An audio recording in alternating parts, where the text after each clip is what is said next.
A good deal of the public inquiry reflected in this commission has to do with the so-called question of connecting the dots. In your view, from all of your reading and expertise in this area,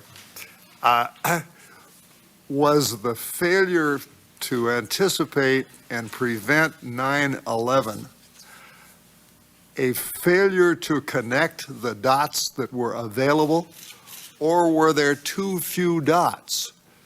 And if the former, would a different organization have resulted in connecting the same dots that we had in a way that was more productive and constructive?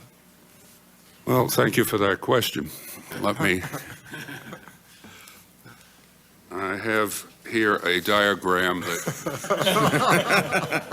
that shows a large number of dots of different hues.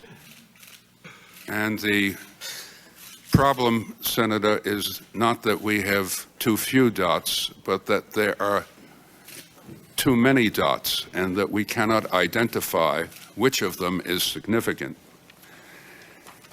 In retrospect, it is easy to identify the significant dots. I've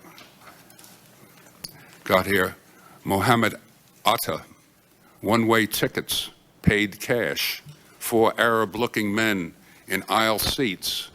In retrospect, since we know what happened, we can select amongst the various dots, and we will be able to identify those that were important, and if we had known they were important before, we could have taken action. The problem, the challenge, is to find means of highlighting these areas, those that were significant. And there are a number of ways that we can do that.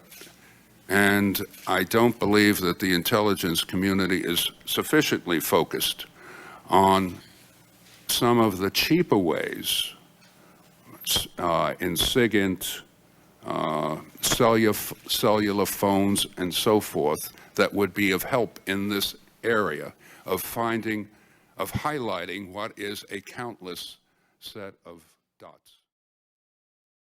The United States relies heavily on liaison services in the fight against terrorism because they offer many critical advantages. Former counterterrorism chief described liaison services as a force multiplier. Their language skills and cultural background enable them to work more effectively against local terrorism than can most American intelligence officers. Some liaison services are highly skilled and have operated against these targets for decades. Liaison services can also provide considerable assistance in human intelligence operations that goes beyond mere information sharing.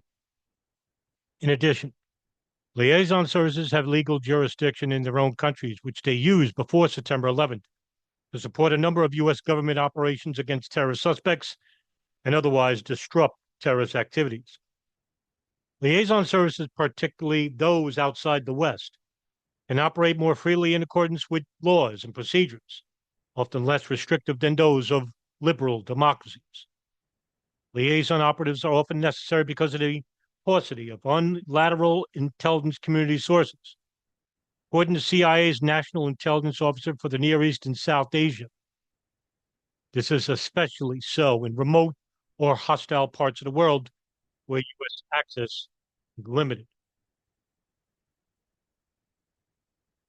Despite the liaison services being also important for foreign countries, they're equally just as important for the national democracy of the United States.